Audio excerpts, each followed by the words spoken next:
Estamos de volta com Aproveite a Vida.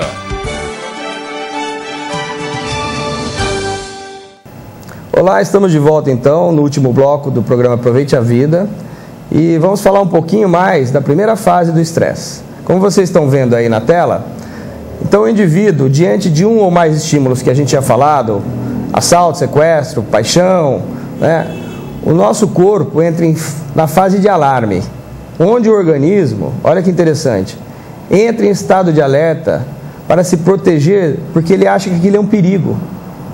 E aí, o nosso organismo dá prioridade aos órgãos de defesa, ataque ou fuga. Por quê? Porque ele sente aquilo como um perigo, como uma ameaça a ele. E o que é essa ameaça para ele? Essa liberação de adrenalina, que pode ser um beijo, um emprego novo, ou pode ser um assalto, um sequestro, etc. Né? Então, olha que interessante, a única fase do estresse, que você sai da fase do estresse positivo e vai para o estresse negativo, e você, por si próprio, pode voltar à fase do estresse positivo, é a fase 1. A fase 1 do estresse, você consegue, se você souber lidar bem com essa situação, voltar para o seu nível de equilíbrio. Se você não conseguir se equilibrar, né, adaptando-se bem aquele estímulo inicial, você vai evoluir para 2 outras fases do estresse que nós vamos comentar em programas futuros. Nós vamos falar um pouquinho mais da fase 1. Então você está em estresse na fase 1, né? Então o teu organismo vai ter sintomas. Como vocês podem observar, esses sintomas, os mais comuns do estresse da fase 1 são dilatação das pupilas, o coração fica estimulado, ele fica em palpitação, a respiração fica ofegante, se altera, frieza nas mãos e pés, tensão nos músculos, inibição da digestão, inibição da produção da saliva, boca seca. Olha que interessante, quem faz com que isso aconteça no teu organismo é um cérebro primitivo que existe aqui dentro da nossa calota craniana, que a gente pode chamar de cérebro emocional. Esse cérebro, ele é muito mais ligado ao corpo.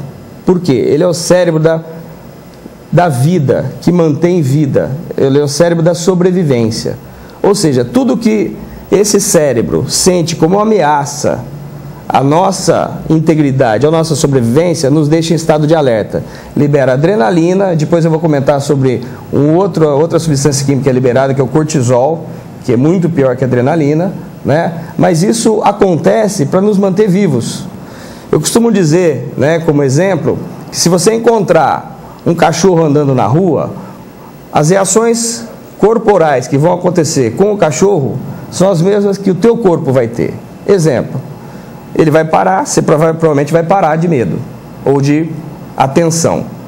O teu coração vai acelerar, porque vai liberar adrenalina, o coração do cachorro também. Os teus músculos vão ficar tensos para você ter uma determinada reação, do cachorro também. Então, esse cérebro é o cérebro ancestral, é o cérebro da sobrevivência. Mas olha que interessante, é o cérebro do homem das cavernas.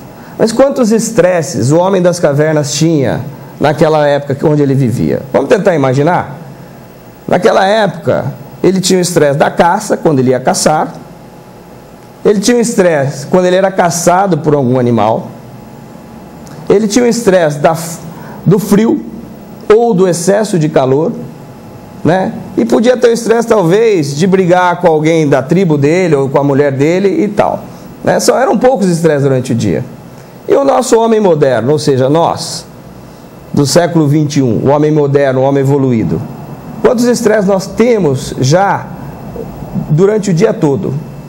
Então, se a gente imaginar que o homem das cavernas tinha talvez uns 5, 6 estresses, o nosso primeiro estresse é quando a gente tem que acordar com o despertador. A gente deveria acordar dentro do nosso ritmo biológico natural, que a gente chama de cronobiologia. Ou seja, a hora que começa a amanhecer, se a gente dormiu bem e não tem tanto estresse, a gente deveria acordar, né, com o nascer do sol. Só que a gente coloca um despertador agora. E com o barulhinho do despertador ou com a música, seja lá o que seja, isso já nos sobressalta. Quando a gente sobressalta logo de manhã, já é o primeiro estresse do dia. Aí você vai tomar café da manhã, por exemplo. Aí durante o café da manhã você está assistindo televisão, que já não é o correto. Você vê uma notícia ruim, ou de repente você está tendo na mesa com alguém com você, tem uma discussão, uma indisposição, você tem outro tipo de estresse. Aí você já está atrasado, já está, né, com o estresse da falta de tempo que está atrasado. Aí vai sair da garagem do carro e leva uma fechada, é um outro estresse. E aí você tem vários estresses durante o dia inteiro. E esse é o grande problema relacionado ao estresse. Que o estresse antepassado, que eram, sei lá, poucos, hoje são muitos. A cada segundo, a cada minuto do nosso dia a dia, nós sofremos situações estressantes, que vão levar a alterações da nossa saúde, da nossa fisiologia, que nós vamos comentar nos próximos programas, dada a importância do tema. O estresse, realmente, ele está por trás de praticamente todas as situações que levam a alterações da nossa saúde, do ser humano, no dia a dia. Então, no próximo programa, estaremos abordando esse tema que é tão interessante. Até o próximo programa.